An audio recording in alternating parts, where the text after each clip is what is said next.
think I've made more garlic roasted potatoes than every other vegetable combined. I start with red potatoes, but you can really use any kind of thin-skinned potato, maybe about 2 pounds. If they're big potatoes, I'll cut them in quarters. If they're small potatoes, I'll cut them in half. Okay, a little olive oil, just drizzle it on. Coarse salt, I use kosher salt, but you can use sea salt or any kind of salt you have around. Lots of fresh pepper, give it a little spice. Now the secret to my potatoes. Really good garlic. I was trying to find garlic that's very firm like this. It doesn't have a big sprout on it. You don't want to plant in your potatoes. You want a really good garlic. Peel 6 cloves of garlic. There's a lot of garlic in this meal, but when you cook garlic for a long time, it becomes really sweet. So it's not going to be too garlicky a meal.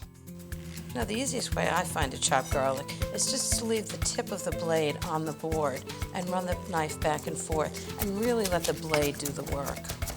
Okay, go. Lots of garlic. Oh, it smells so good. I'm going to use my hands to mix up the olive oil, salt I've already put on it, the pepper. Okay, into the oven. 400 degrees for about 30 minutes. Oh. These are the garlic roasted potatoes, and they are seriously garlic. They're all crisp on the outside and delicious inside.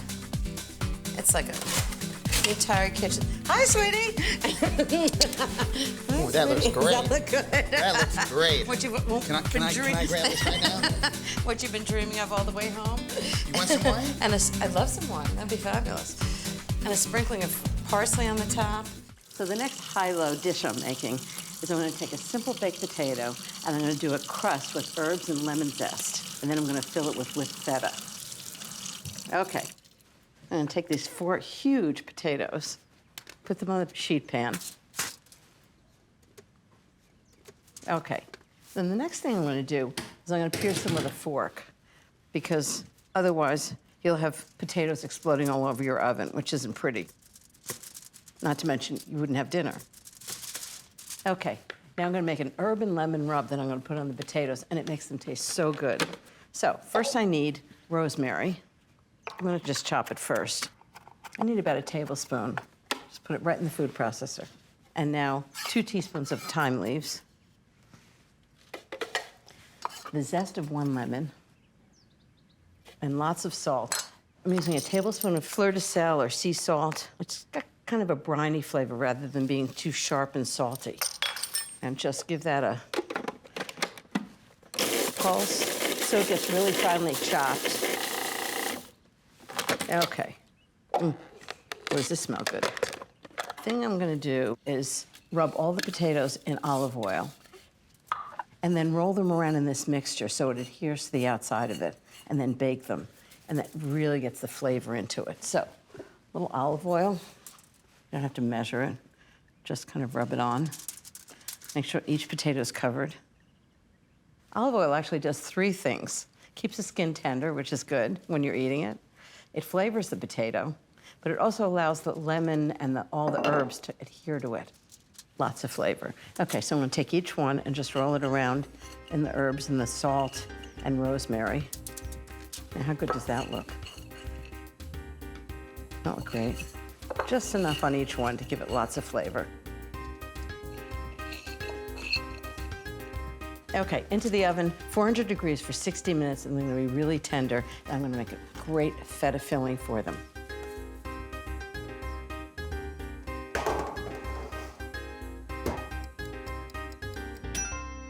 So the potatoes are almost done. I'm gonna make some whipped feta. I'm gonna slit the potatoes and pile it inside.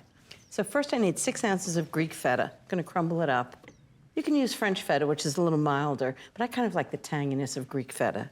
I've got 2 tablespoons of freshly squeezed lemon juice, 1/3 cup of olive oil,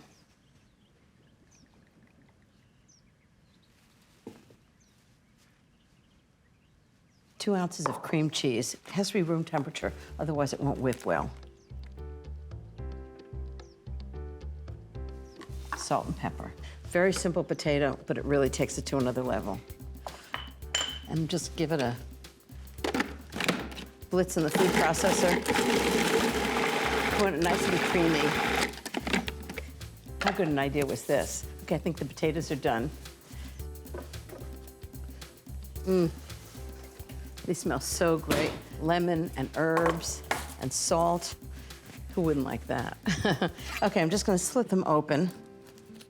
Oh, these are really hot. Open it a little bit. Put some of the whipped feta inside. Just pile it up. This is not a boring potato.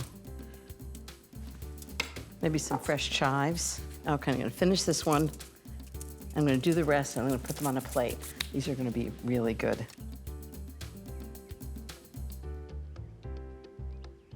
Now, almost everybody likes a baked potato, but trust me, if you make these, people are gonna say they're the best baked potatoes they've ever had. So I boiled 2 pounds of potatoes. I like to mix the white and the red potatoes. And what I'm gonna do is just slice these really thickly. These are almost done. And then what I'm gonna do while it's still warm, this gives it so much flavor, is about 2 tablespoons, but a nice splash of white wine. You can use leftover wine from dinner last night.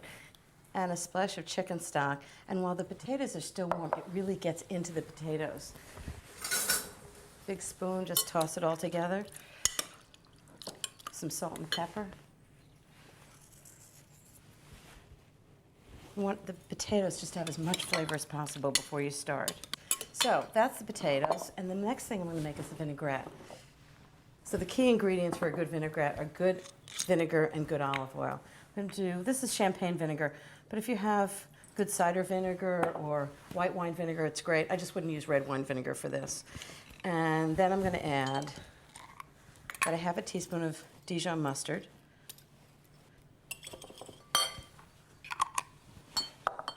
And salt and pepper. For some reason, I think Americans are really sort of daunted by vinaigrette. It's the easiest thing in the world and so much better than that bottled stuff you get. And then slowly pour good olive oil into this. And you make an emulsion. The mustard seems to emulsify the vinaigrette so it stays together. It's kind of like making a mayonnaise. Just do the olive oil slowly. Great. So this is just going to go on the potatoes, just to flavor them, and that's all going to soak into those warm potatoes, and the rest I'm going to save for later. And now the last thing is lots of fresh herbs, and that's what gives the potatoes such a fresh flavor. So we have chopped scallions.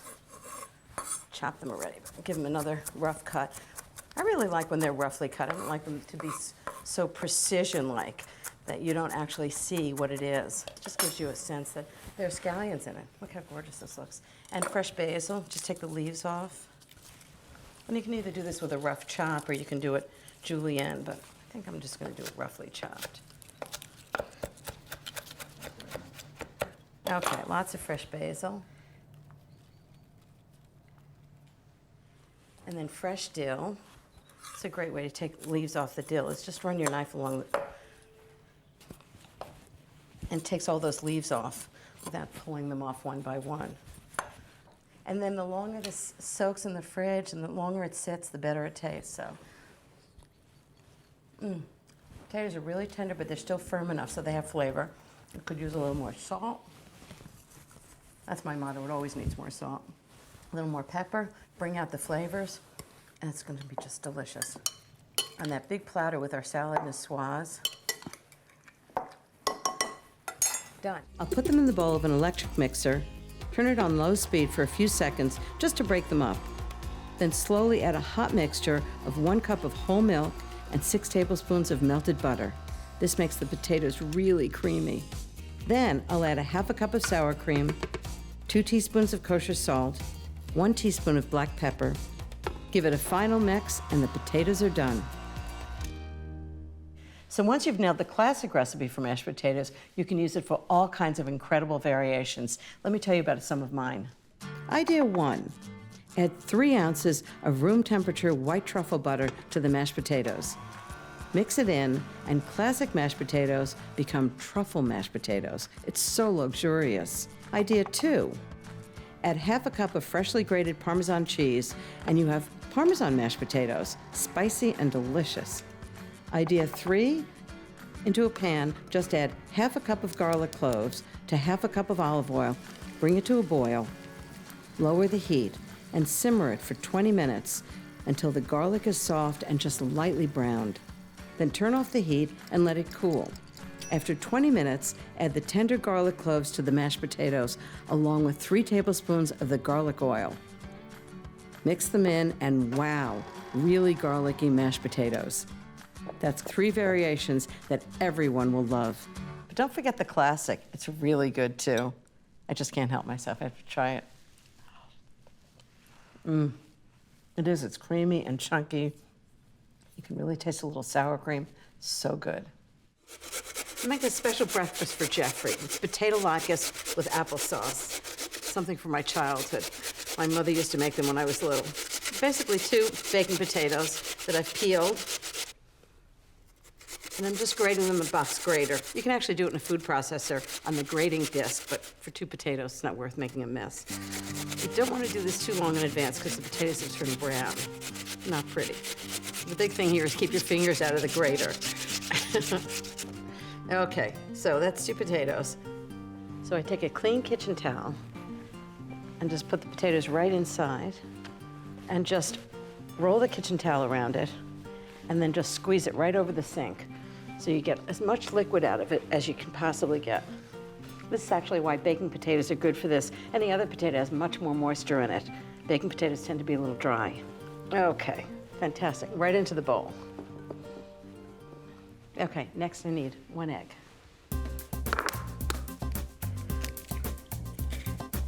Just beat it for a second. Right into the potatoes. 3 tablespoons of flour. So it's really like making pancakes, but it has potato in it. Okay, 1 1/4 teaspoons of salt, and 1/4 teaspoon of pepper, and just give it a big stir. Okay, ready to fry the pancakes. It's like time to make the donuts.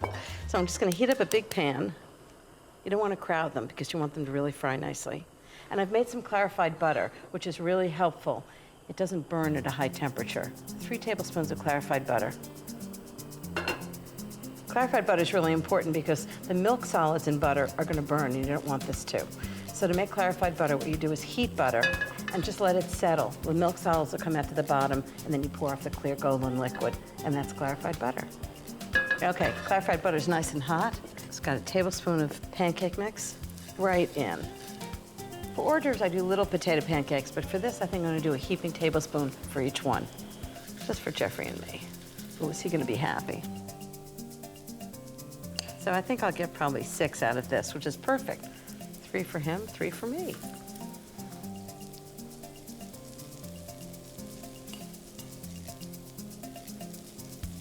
So I'm just gonna let them brown on one side for a few minutes, and then I'm gonna flip them over. Do these smell good? There's something wonderful about those crisp potato pancakes and that sort of creamy applesauce. Such a great combination. I think they smell like they're just about ready to, wait till you see this. Perfect. Absolutely perfect potato pancakes. Just check each one before you turn it over. Make sure it's just perfectly golden brown on the underside. Hi, babe. Hey, what you got? I'm making breakfast for us. You're making breakfast for me? Yeah. What do you I know, got? it rarely What happens. are you making? How about potato pancakes and applesauce? What a great combination. A very old-fashioned Eastern European Jewish. I'll tell you what. And you and I. And that's us. Old-fashioned Eastern European Jews. Ooh, that is really, And I think breakfast is served. really good. Wow. Well, I hope you like them. Well, they look really good. I don't know, your grandmother's a very good cook. I'm Yeah, worried but they weren't as good as hers now. Actually, these look better than. Actually, really crisp.